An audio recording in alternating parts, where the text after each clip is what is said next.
Kaso naman po ng dengue sa bayan po ng Mangaldan, target pababain. Fogging operation sa mga paaralan isinagawa. Para sa detalye, kasama natin Idol Joanna De Vera. 104.7 IFM Report.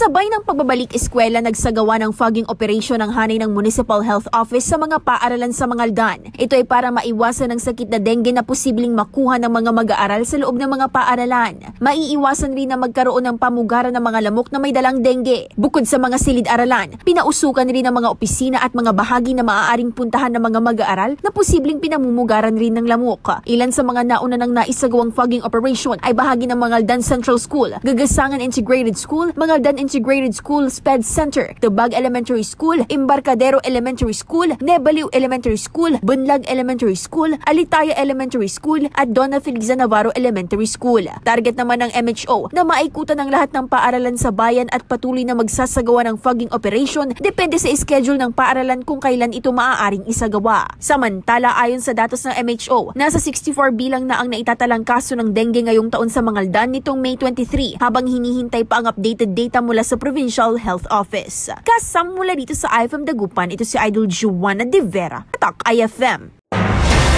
IFM News. IFM News. IFM News.